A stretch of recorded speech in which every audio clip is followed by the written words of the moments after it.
നമ്മളെ ക്യാമറ അപ്പോൾ വേറെ ആരെങ്കിലും ആക്സസ് ചെയ്യുന്നുണ്ടാവോ? പ്രോംപ്റ്റ് എഞ്ചിനീയറിംഗ്, പിന്നെ സൈബർ സെക്യൂരിറ്റി. ഒരു യുദ്ധം തുടങ്ങിയിട്ട് വെറും 12 മണിക്കൂറിനുള്ളിൽ ഒരു സുപ്രീം ലീഡർ കൊല്ലപ്പെട്ടു അല്ലേ? അതും സ്വന്തം പാലസിൽ വെച്ച് തന്നെ. അത്ര പോലും സേഫ്റ്റി അവരുടെ ഡിഫൻസിനില്ലേ? ഇതവർ ഡിഫൻസിന്റെ മാത്രം ഫെയിലർ ആണോ? ആക്ച്വലി അവർ സൈബർ സെക്യൂരിറ്റിന്റെ കൂടെ ഫെയിലർ അല്ലേ? ഒരു രാജ്യത്തിന്റെ ബൗണ്ടറി പോലെ സേഫ് ആക്കേണ്ടതല്ലേ അവരുടെ ഡിജിറ്റൽ അസറ്റ്സും? ഇതും സൈബർ സെക്യൂരിറ്റി ആയിട്ട് എന്താ റിലേഷൻ? ഫിസിക്കൽ വാർ തുടങ്ങിയിട്ട് 4-5 ഡേയ്സ് മാത്രമേ ആയിട്ടില്ലോ. ബട്ട് അതിന് മുമ്പേ തന്നെ ഇതിന്റെ പ്രിപ്പറേഷൻ തുടങ്ങിയിരുന്നു. ഫോർ എക്സാമ്പിൾ, ടെഹ്റാന്റെ ട്രാഫിക് ക്യാമറ നെറ്റ്വർക്ക്, ബോഡി ഗാർഡ്സിന്റെ ലൊക്കേഷൻ, പിന്നെ ഡ്രൈവേഴ്സിന്റെ ഫോൺ ടാപ്പ് ചെയ്യൽ, ഇതെല്ലാം തുടങ്ങിയിട്ട് കുറെ കാലമായി. അപ്പോൾ ഇതെല്ലാം അവർ സൈബർ സെക്യൂരിറ്റി വീക്ക്നെസ് ആണ്. So it shows the importance of cyber security. ഇത് ഞാൻ റീസെന്റ് ഓൺലൈനിൽ കണ്ട നെതന്യാഹുവിന്റെ ഫോട്ടോ ആണ്.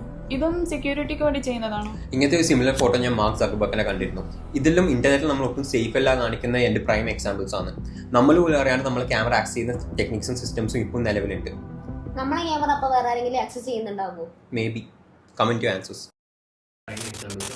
നമ്മൾ പോലും അറിയാണ്ട് നമ്മൾ ക്യാമറ ആക്സസ് ചെയ്യുന്ന ടെക്നിക്സും സിസ്റ്റംസും ഇപ്പോൾ നിലവിലുണ്ട്. നമ്മളെ ക്യാമറ അപ്പോൾ വേറെ ആരെങ്കിലും ആക്സസ് ചെയ്യുന്നുണ്ടാവോ?